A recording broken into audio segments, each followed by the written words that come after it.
Welcome to Advanced Editing Techniques, Creating a Montage. I'm going to begin by showing you the example of the montage that we'll be practicing.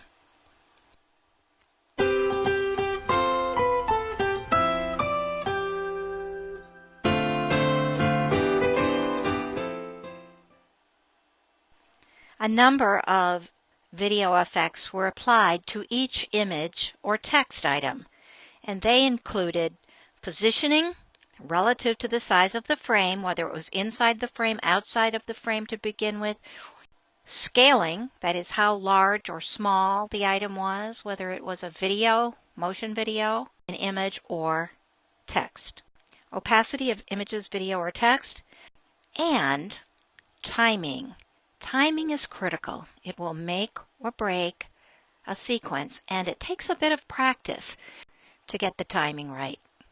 I'm going to bring in Adobe Premiere, which I've already set up for you. To create this montage, I needed 4 elements. I used 2 images, and I have them neatly stored under my image bin.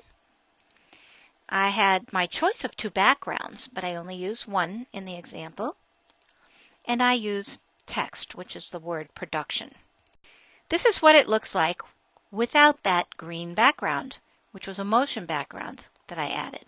So you can do all of this over a black background. I tried it by first putting a green background on video track 1, and I chose video track 1 because everything else would build on top of it. I want to show you how to use still image background. So I'm going back and I put on this as a still image background. I could actually click on the video track, then be able to use a keyframe here. I'm going to add one right where my current time indicator is. And that's about the point where I want this image to begin to fade. So I'm going to put another one here, add a keyframe, and then I'm going to take this down so that I have a gradual fade. So drag this out to the end. Let's see what that looks like.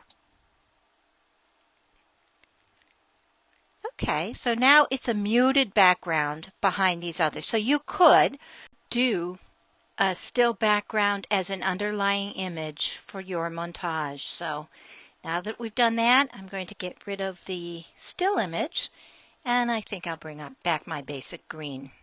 There we go. So now, how did we get this effect?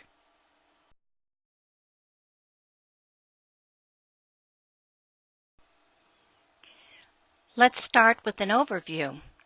First, you need to be clicked on the image that you're going to work with in the timeline. So I wouldn't be clicked on the background, I would be clicked on this image which says Liz Camera.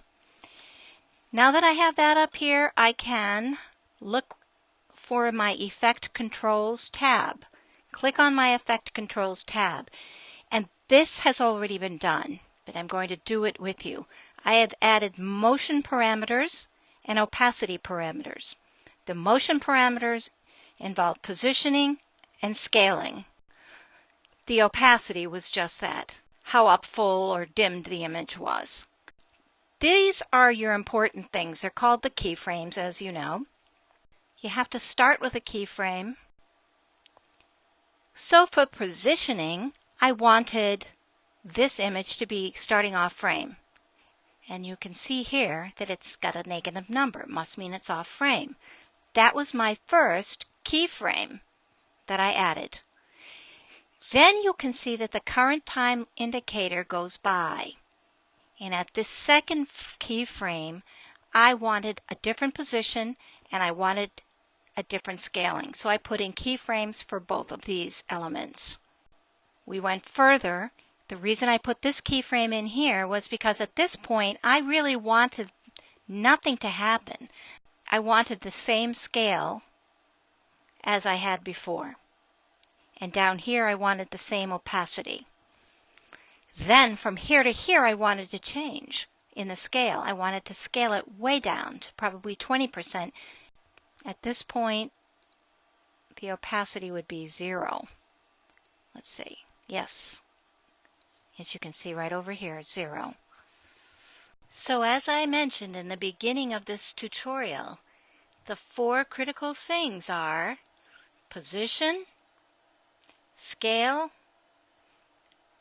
opacity, and then this is timing. I'd like to mention that you can also control your opacity and certain effects from the timeline as well. I could change opacity right here on this timeline. It's 100% up there, but I could change this by dragging it down. And as you can see, the opacity up here in the effect controls also changed to only 62%. And if I wanted, I could add another keyframe right down here from my timeline, like that. And I could bring this opacity down to 0 if I wanted, and it would look like that. I did that within the timeline as well as the effect control. So take a couple of images and maybe text and practice with montages. You'll learn some great skills and you'll soon be a pro at it.